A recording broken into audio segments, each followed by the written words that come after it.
Hello guys, this is गौसिंग। अब से स्वागत है हमारी एक और इंटरेस्टिंग वीडियो में। गाइस आप देख रहे हैं हमारे चैनल एडुकेटिव, जहाँ पे आपको टैप करने मिलता है। तो फाइनली ज़्यादा टाइम वेस्ट ना करवे, कल तुम्हारा एग्जाम है 27 अप्रैल इंग्लिश का। ठीक है, तो जल्दी से लास्ट मिनट टिप वीडियो होने वाली है। क्या क्या टिप्स तुमको यहाँ पे फॉलो करने हैं वो सारी चीज़ें बता के सीधे वीडियो को खत्म कर रहे हैं। ठीक है, तो सबसे पहली बात आती है, कल है हमारी कितनी 27 अप्रैल। ठीक है, और कल है हमारा इंग्लिश का एग्ज़ाम। ठीक है, सबसे पहली चीज़ हमें क्या देनी होती है ध्यान में। ठीक है, कुछ पॉइंट्स जो हैं तुम्हारे, ठीक है, ये लास्ट मिनट टिप्स होने वाले। ठीक है, कल तुम्हारा एग्ज़ाम है। अब इन टिप्स को देख लो, फॉलो कर लो बस। अब तुम्हारे पास पूरा टाइम नहीं है कि तुम अब पढ़ने बैठो। चलो ठीक है, हमारे मार्क्स जाते कहाँ पे हैं। ठीक है, हमारे मार्क्स कट कहाँ पे होते हैं, हमारे मार्क्स कहाँ पे सबसे ज़्यादा जाते हैं। ठीक है, तो वो होते हैं चैप्टर के क्वेश्चन। ठीक है, देखो इंग्लिश में क्या होता है, चैप्टर तुम्हारे इस बार कितने आ रहे हैं, 11 चैप्टर आ रहे हैं। ठीक है, 11 चैप्टर आ रहे हैं। अब 11 चैप्टर में से हर चैप्टर में से मुश्किल से एक से दो क्वेश्चन आते हैं। 1 से 2 क्वेश्चन आते हैं, उससे ज़्यादा नहीं आते। बट हमें तो सारे चैप्टर पढ़ने, और उसके चक्कर में ठीक है हम सब पढ़ के जाते हैं। ठीक है, हम ऐसा करते हैं कि नहीं भाई ये वाला इसमें भी पढ़ने, इसमें भी पढ़ने, ये भी पढ़ने, ये भी पढ़ने। तुम जो चैप्टर है जो भी तुम पढ़ रहे हो उसको एक अच्छी तरीके से, एकदम अच्छी तरीके से रिवाइज कर लो, एकदम कंटेस्ट कर लो उसको। ठीक है, कि अगर तुम्हारी 5 चैप्टर में से अगर क्वेश्चन आता है तो तुम पूरा फुल स्कोर कर लोगे। अब यहाँ पे तुमने सब स्कोर कर रखे हैं। ठीक है, मतलब यहाँ पे तुमने सब पढ़ रखे हैं। क्वेश्चन आ गया, तुम कंफ्यूज हो, इस वाले चैप्टर का आंसर तुमने यहाँ लिख दिया, इसकी स्टोरी यहाँ लिख दी, और इसकी स्टोरी पता नहीं कहाँ लिख दी। ये इंग्लिश में सबसे ज़्यादा मार्क्स हमारे यहाँ के कटते हैं। ठीक है, पूछा जाता है draw the character sketch of this person. हम क्या करते हैं, स्टोरी स्टार्टिंग से जहाँ से उसका नाम आता है वहाँ से लेके पूरा एंड तक लिख देते हैं। ये तुम्हारा राइटिंग का कोई मामला नहीं है। ठीक है, ये कोई मामला नहीं है, इसीलिए तुम्हारे मार्क्स कटते हैं। हर एक चैप्टर में से 1-2 क्वेश्चन आएंगे, तो तुम क्वेश्चंस को लर्न कर लो, या तो एकदम भले अगर तुमसे सारे चैप्टर नहीं हो पा रहे हैं तो हर चैप्टर की क्या करना है, तुमको समरी देखनी है, एक आइडिया मिल जाएगा। जैसे कि क्वेश्चन आएंगे तो तुम थोड़ा तो उसके बारे में लिख सकते हो, और थोड़ा लिखोगे तो मार्क्स मिल जाएगा। बट कोशिश करो कि जो चैप्टर अगर तुम करो, अगर 11 चैप्टर हैं उसमें से अगर तुम्हारे 6 चैप्टर भी एकदम अच्छी तरीके से कंफर्म है तो अच्छी बात है। 6 चैप्टर को पहले कंफर्म कर लो, वो 5 जाने दो, उनकी समरी देख लो, उसमें से कुछ ना कुछ तो आ ही जाएगा। बट अगर तुम 11 के पीछे भागोगे, अब कम टाइम में अगर तुमने अच्छी तरीके से प्रिपेयर नहीं किया तो तुम्हारे मार्क्स ऑब्वियसली गिरने वाले हैं। ठीक है, तो इसलिए अब तुम्हारे पास जितना भी टाइम बचा है, सिर्फ अपना मेन जो भी तुमने नोट्स बना के रखे हैं, जो भी मैंने तुमको दे रखे हैं, और जो भी 1 पेज नोट्स हैं, ठीक है, सारी चीज़ों को अच्छे से देख लो और रिवाइज कर लो। ठीक है, फिर दूसरा आता है तुम्हारे यहाँ पे राइटिंग पार्ट। ठीक है, राइटिंग पार्ट का मतलब देखो यहाँ पे 2 राइटिंग पार्ट है, एक हो गया जो तुम लिखोगे, और एक हो गया तुम्हारा राइटिंग पार्ट जो होता है। तो अगर हम जो पहले होता है राइटिंग पार्ट उसमें हम देखते हैं, तो तुम्हारा लेटर आ रहा है। ठीक है, लेटर और एनालिटिकल है।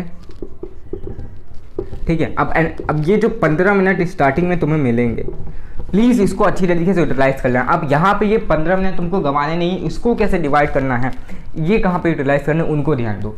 ये 15 मिनट में तुमको करना क्या है, ये जो पहला सेक्शन होगा रीडिंग वाला, इसका आंसर टिक मार्क कर लो। क्वेश्चन पेपर करो, ठीक है, भले उसमें मार्क नहीं करना होता, हमें पता है, मैं वहाँ पे मना किया गया। बट क्या करो, क्वेश्चन, अब ये नहीं तुमको पैसेज पढ़ना, पैसेज नहीं पढ़ना, पहला क्वेश्चन पढ़ो, और पहला जो पैसेज का पहला पैरा है उसमें तुम्हारा आंसर दिया होगा। तुम जैसे जैसे क्वेश्चन में नीचे आओगे वैसे वैसे तुम्हारे पैसेज में आंसर भी नीचे आते जाएंगे, ये गारंटी है। ठीक है, ऐसे तुम्हें ढूंढना है, ऐसे तुम्हारा टाइम नहीं वेस्ट होगा। तो जो भी तुम्हारा आंसर मिल गया, क्वेश्चन पेपर में जो भी ऑप्शन उसके सामने एक डॉट लगा लो बस, जिससे कि तुम्हारा आइडिया रहे, हाँ भैया इसका आंसर ये तुम्हें पता चले, और कॉपी में तुम लिख दो। दूसरी चीज़ तुमको क्या करनी होगी, रीडिंग हो गया, और राइटिंग वाले में तुम्हारा जो आता है कि भाई फॉर्मेट को हमेशा ध्यान देना। ठीक है, अगर 6 मार्क्स का है क्वेश्चन तो एटलीस्ट 2 मार्क्स का तो फॉर्मेट ही होगा। ठीक है, तो 2 मार्क्स तो तुम्हारे कंफर्म हो ही जाएंगे। ठीक है, फिर राइटिंग वाला तुम्हारा जो होगा वो भी 2 मार्क्स का होगा, बाकी स्पेलिंग मिस्टेक का जो भी तुम्हारी रहता है, ठीक है, जितना भी फ्लुएंसी है, जो भी एक्यूरेसी है, उसके हिसाब से मान 2 मार्क्स तो ऐसे 6 मार्क्स में हो जाता है। ठीक है, वो तुम आगे स्कीम देख लेना। तो फॉर्मेट को एकदम अच्छी तरीके से कंटेस्ट कर लेना, वो तुम्हें आना ही आना चाहिए। और ये रीडिंग टाइम को कैसे यूटिलाइज करना, इसमें सबसे पहले हमें क्या करना है, जो रीडिंग वाले पैसेज वाले क्वेश्चन उनके आंसर जल्दी से मार्क कर लो क्वेश्चन पेपर में। तीसरी चीज़ रीडिंग वाले में क्या आती है, सेक्शन सी पे जाओ। देखो हमारा पेपर है कल, ठीक है, और हम ज़्यादातर इस पे ही फोकस करते हैं क्वेश्चन आंसर पे, कि क्वेश्चन आंसर लर्न होता है। अब ये हमारे दिमाग में फ्रेश रहता है। सेक्शन सी क्या होता है, लिटरेचर का होता है। लिटरेचर के क्वेश्चन को सबसे पहले अटेम्प्ट करना है कि भाई इसको लिख डालो आंसर, खत्म, इसकी टेंशन खत्म, कि बाद में किसी और चीज़ के चक्कर में हम वो चीज़ भूल ना जाए। और ऐसा होता है कि हमको आज क्वेश्चन पेपर देखता है, अरे भाई ये वाला सेक्शन तो आता है बट हम स्टार्टिंग से कर रहे होते, बट इसमें फंस जाते तो उसकी वजह से जो उसका आंसर होता है वो भी हम भूल जाते। तो ये नहीं करना, तुमको सेक्शन सी सबसे पहले अटैम्प्ट करना है, उसके बाद सेक्शन ए को करना है, फिर फॉर्मेट को करना है, और फिर सेक्शन डी को तुम कर सकते हो। ठीक है, तो इस तरीके से तुम्हें अटैम्प्ट करना है पेपर को। ठीक है, पहला हो गया तुम्हारा मार्क्स कैटेगरी का है वो मैंने बता दिया। ठीक है, और दूसरा तुम्हारा राइटिंग में लेटर और एनालिटिकल। तीसरा तुम्हारा हो गया मैनेजमेंट। ठीक है, तीसरा हो गया तुम्हारा टाइम मैनेजमेंट, कि भाई देखो हमारा जो इंग्लिश का पेपर अगर वो छूटता है ना तो किस लिए छूटता है, क्योंकि हमें जो ईच सेक्शन है उसके लिए जो हम टाइम अलॉट करते हैं वो हमारा सही नहीं होता। हम सेक्शन ए में 20 मिनट दिए, सेक्शन सी में हम 1 घंटा दिए पढ़े, हो ही नहीं रहा, उसी के पीछे पढ़े हुए। ऐसा नहीं करना। अगर 2 घंटे का पेपर है, 4 सेक्शन है, तो आधे घंटे में डिवाइड करो। ठीक है, राइटिंग वाला उसमें थोड़ा ज़्यादा कर दो, सेक्शन सी वाले में थोड़ा कम कर दो, और रीडिंग वाले में थोड़ा कम कर दो, राइटिंग वाले में थोड़ा ज़्यादा लगा दो। मीन्स जो तुम्हारा राइटिंग पार्ट है उसमें क्योंकि तुमको सोच के लिखना होता है, ठीक है, तो उसमें थोड़ा टाइम चाहिए।